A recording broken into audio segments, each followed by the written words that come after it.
Assalamualaikum warahmatullahi wabarakatuh. Salam sehat tanpa narkoba. Selamat datang kembali di podcast BNNP Kalimantan Selatan, podcast Mobile. Bersama saya Nuriski Salihin, penyuluh narkoba ahli pertama BNNP Kalimantan Selatan. Pada episode kali ini kita akan membahas tentang kampanye digital melalui kampanye digital untuk mencegah narkoba. Untuk mengupas tuntas topik tersebut, kita kehadiran expert yang merupakan dosen teknik informatika juga dari Poltek Hasnur Banjarmasin, yaitu Bapak Ahmad Fahrizal. Selamat datang Bapak. Selamat datang Mas Rizky. Bagaimana kabarnya Pak? Masih sehat. Sehat, alhamdulillah. Kesehariannya bagaimana Pak? Saya ini keseharian ngajar rumah tidur, daring, itu aja. Iya, kalau keluar bahaya nanti gitu Mas. Jadi ngajar di Poltek Hasnur. Hasnur, iya. Pulang tidur nanti ngajar daring lagi di Brunei Darussalam sudah. Itu aja aktivitas karena berhubungan dengan digital ya. Jadi ya cukup di rumah pun bisa. Iya, seperti itu. Jadi di rumah pun untuk mobile pun bisa. Bisa, iya. Ada seperangkat udah lengkap, jalan aja gitu kan. Baik. Nah, di dalam podcast ini Pak kita akan membahas topik tentang kampanye digital untuk mencegah narkoba. Sebelumnya untuk pandangan Bapak sendiri, bagaimana peran teknologi atau digitalisasi di era modern ini terhadap kalangan generasi muda? Iya, ini menarik Mas Rizky ya. Jadi waktu saya ngajar di Brunei itu Darussalam itu ada perbedaan signifikan antara anak-anak muda di sana sama di tempat kita. Kalau di sana itu cenderung dia digital culture-nya udah terbentuk, budaya digital terbentuk. Tapi kalau di tempat kita tuh masih belum. Nah jadi di sana untuk segala macam kampanye itu lebih efisien jika dilakukan oleh badan seperti BNN yang resmi kan. Kemudian lebih fokusnya ke anak muda dengan cara yang berbeda. Karena Gen Z ini yang kita hadapi, Gen Z ini kan yang terlibat langsung dengan teknologi, itu cara mendekatinya berbeda. Kalau kita dulu ketemu bapak kita yang generasi yang X atau itu, dia bilang harus nurut bapak, harus nurut. Tapi kalau Gen Z itu kalau kita paksa harus nurut bapak, dia nggak mau. Jadi harus didengerin, jadi harus didengerin. Saya punya mahasiswa Gen Z itu banyak sekali. Jadi saya nggak bisa pakai metode kayak guru-guru yang lama, pakai yang harus seperti ini, tidak. Justru saya harus mendekatkan dia sebagai teman. Nah itu jadi kalau peran teknologinya karena dia di teknologi, saya harus dekatkan dia secara teknologi. Saya dengarkan dia maunya apa, seperti itu. Jadi teknologi tetap di nomor satu. Itu perannya lebih besar sekali. Kalau di Kalsel ini demografinya hampir sama dengan generasi X. Kalau BPS ya, kalau nggak salah BPS itu Gen Z ini sama yang generasi yang kita tahun 80-an itu hampir sama bonus demografi itu. Jadi peran untuk ke teknologinya lebih besar. Lebih besar untuk detailnya. Seperti itu Mas Rizky. Baik, berarti kita perlu adaptasi juga dengan generasi muda sekarang, Pak. Perlu adaptasi. Kita nggak bisa pakai pola yang dulu harus seperti ini. Contohnya di mana? Di tempat saya di WR Sosial. Tabalong, Balangan, apalagi Muntai, Hulu Sungai Utara, itu jadi setiap daerah itu berbeda. Kalau di Tanjung, Tanjung ini membaca lebih suka.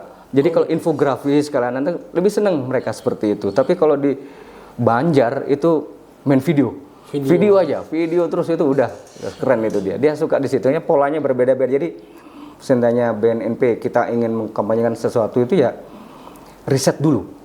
Iya, riset dulu. Makanya kenapa kalau kita mengkampanyekan di luar negeri itu, kalau kita mau mulai kampanyean sesuatu kayak di Google atau di Facebook itu ada tulisnya campaign kata dia. Campaign. Jadi sebelum campaign itu dia ada tools namanya analisis dulu. Jadi dianalisis dulu audiensnya.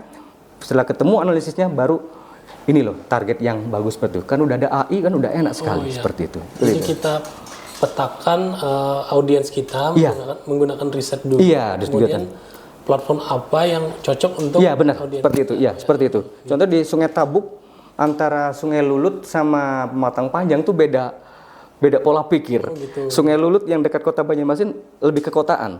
Tapi kalau yang Pematang Panjang itu lebih kekotaan juga cuma lebih konservatif dia di sini, lebih tradisional. Jadi cara pendekatannya juga berbeda. Seperti itu. Berarti penyampaian opini atau kampanye tentang pencegahan narkoba ini juga banyak faktornya Pak ya. Banyak sekali. Dari generasinya apa, Iya. umurnya berarti Iya. kan.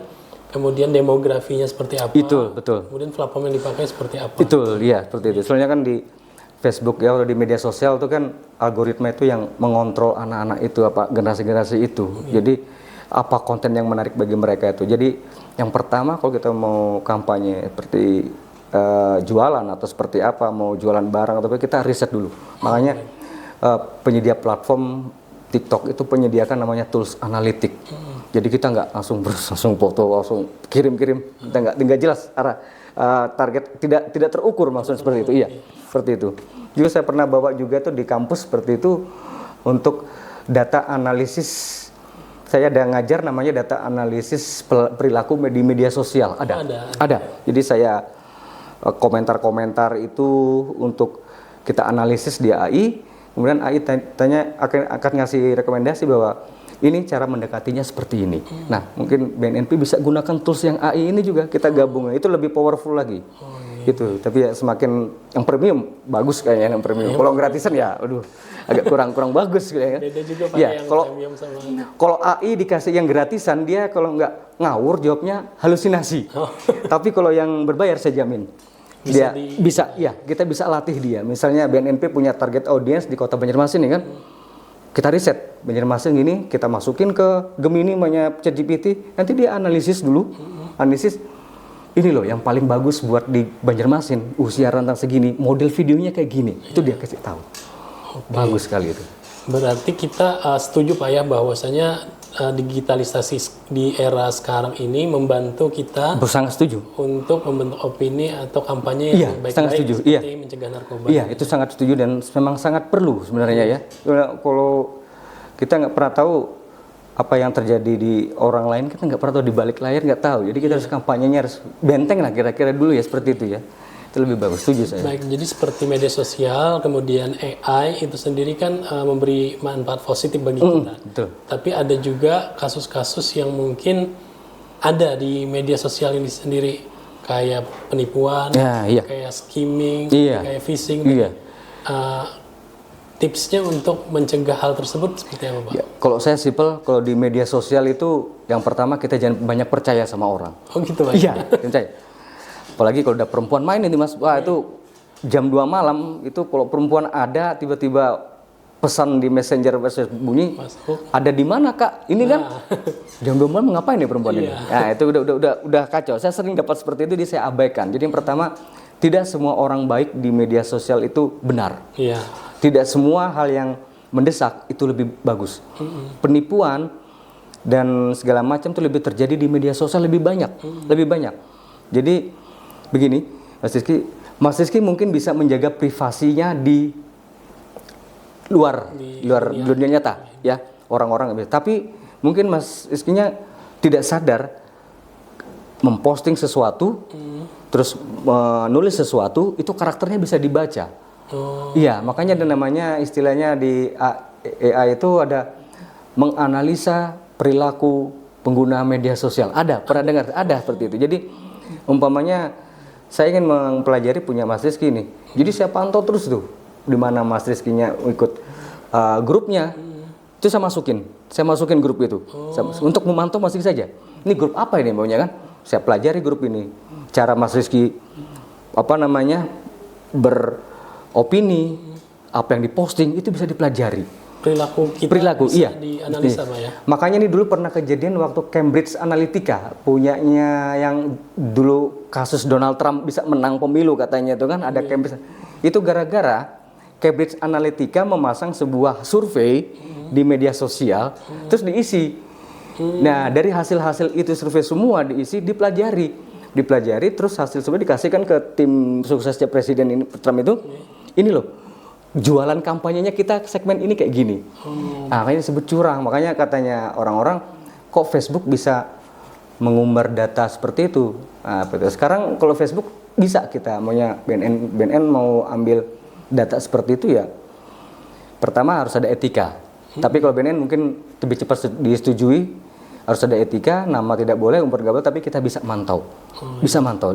Bahkan Meta menyediakan botnya untuk mantau. Jadi kesimpulannya kalau mau yang aman tadi ya jangan percaya siapapun. Jangan percaya siapapun. Iya, kalau di TI itu ada namanya zero trust, ya, zero tolerance atau zero trust. Kalau di arsitektur TI itu ada zero trust arsitektur katanya kan. Jadi tidak percaya siapapun yang di dalam, tidak percaya siapapun yang ada di luar. Itu yang dipegang. Berarti dari kitanya harus memiliki benteng, Pak ya? Benteng sendiri. Iya. Baik. Jadi kan itu banyak sekali informasi yang beredar di internet. Tinggal kitanya aja lagi yang memilah. Iya. Kemudian menjaga privasi kita dari orang lain, Pak ya. Karena bisa sangat mudah Iya, sangat mudah disalahgunakan. Contoh yang kayak di ojol Surabaya itu kan masalah dia terlibat dalam pencucian uang kripto. Jadi katanya alasannya data pribadi dia dipakai untuk daftar e-wallet. E-wallet ternyata dikendalikan oleh orang-orang di Sumatera. Ada bosnya kan di Sumatera. Jadi dia digunakan untuk menampung uang hasil kejahatan itu untuk kripto. Akhirnya dia disidang meskipun dia berkilah bukan punya saya ini, bukan punya saya. Saya di korban ini tetap ke sidang ya terbukti seperti itu. Nah, kita yang takutkan itu adalah privasi itu. Jadi seumpama nih ya, ada bandar nih kan, cuci uang, bandar narkoba ini cuci uang. Targetnya itu yang tidak tahu di desa-desa, Mas. Jadi punya KTP nggak? Saya beli 50.000, 500.000. Zaman sekarang kan ekonomi beli telur 500.000 kan, wah lumayan. Ini kejadian juga kayak di Jawa itu yang menjual biometrik mata itu kan. Scan mata, data-data biometrik mata, terus sidik jari dijual dapat 150.000. Nah, kita takutkan seperti itu di Kalsel tuh. Anak mudanya karena mau hidup gaya kan, serahkan datanya, nggak tahu jadi korban pencucian uang hasil narkotik ya bahaya. Makanya perlu kita bentengi masalah privasi data itu. Gitu. Nah, baik teman-teman. Jadi tadi disampaikan juga sangat lengkap dan detail oleh Bapak Ical tentang perilaku yang ada di sosial media atau di digital digital ini. Jadi banyak sekali positif maupun negatifnya. Tipsnya kita menjaga diri, menjaga privasi itu penting. Nah, selanjutnya Pak Ical. Jadi di BNN ini sendiri kan kita berupaya untuk mencegah narkoba dengan opini-opini kita, kemudian kita tampilkan konten-konten kita, diharapkan kan kena di generasi muda dan menjadi benteng bagi mereka untuk mencegah narkoba. Tapi di sisi lain ada juga informasi-informasi yang membentuk opini bahwa narkoba itu begini-begini. Misalkan ada yang ingin legalisasi, kayak ganja, salah satu narkotika tertentu. Untuk mengonter itu, agar kita BNN sendiri mencegah itu di kalangan generasi muda itu seperti apa, Pak? Maksudnya kita memiliki konten yang sudah terverifikasi dan sudah teruji keabsahannya melalui undang-undang. Sedangkan mereka yang ingin legalisasikan nih ibaratnya narasinya itu belum bisa dipastikan kebenarannya. Nah, bagaimana kita sebagai penggiat media sosial memilah? Jadi ini kasusnya ganja ini. Jadi waktu itu saya dapat beberapa ini ganja mau dilegalisasi. Saya bilang siapa ini legalisasi? Nah, yang pertama saya lakukan ketika dapat informasi seperti itu, yang menyampaikan ini siapa?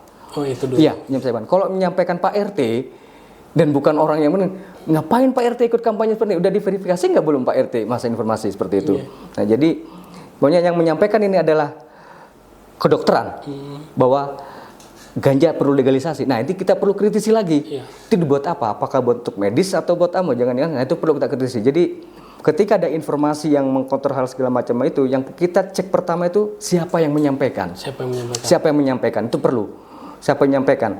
Jadi kita perlu siapa yang menyampaikan ini supaya ada verifikasi ini loh, yang menyampaikan adalah memang benar orang seperti ini. Meskipun contohnya legalitas ganja tadi kalau menyampaikan adalah seorang di kesehatan, mungkin konteksnya adalah kesehatan. Jadi kesehatan, mungkin undang-undangnya lebih ke kesehatan. Tapi kalau orang lain yang menyampaikan di legalisasi, kemungkinan orangnya itu pingin pakai ganja juga kayaknya seperti gitu, harus legalisasi. Dikhawatirkan seperti itu. Ini memang terbentuk, kalau yang narkotika lain mungkin kayaknya agak sulit ya, tapi ganja ini Mas, kalau saya lihat ganja minuman. Minuman keras juga seperti itu, sama. Jadi ada legalisasi, mau dikasih diambil contoh perbandingan. Ketika ada di Belanda boleh pakai ini, ganja boleh. Kalau di Indonesia ini, itu nih kasih narasinya segala macam kan di ke WA. Yang sekali kita perlu verifikasi, mengkritisi Mas. Kita nih perlu mengkritisi apa yang ada sebenarnya. Jadi mengkritisi ini bukan hanya sekedar baca, oh iya.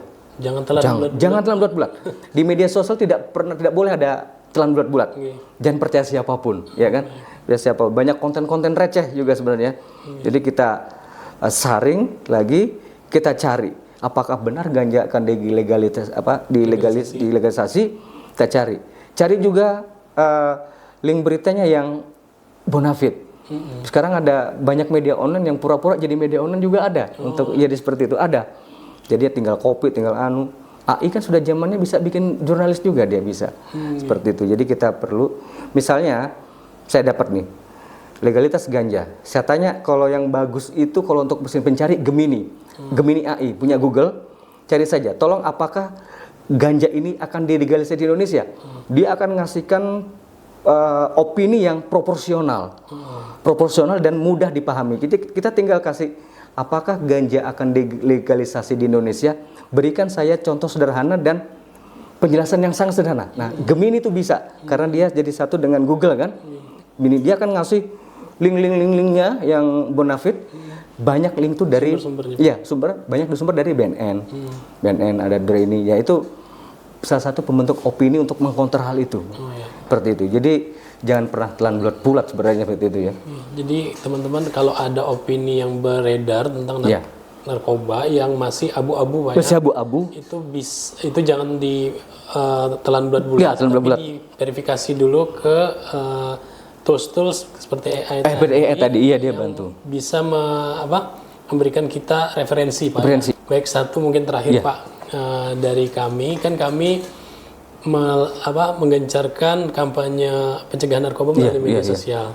Karena media sosial itu tidak terbatas ruang dan waktu lah. Betul. Kapan aja orang mengakses, kita bisa masuki pesan-pesan pencegahan narkoba.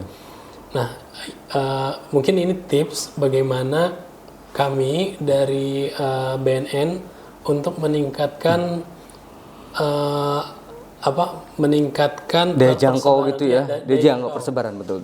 Daya jangkau konten kami untuk memberikan manfaat kepada masyarakat. Ya, jadi ini agak dilematis juga Mas ya. Jadi di media sosial atau di YouTube atau segala macam, mereka kan juga jualan sebenarnya, jualan iklan.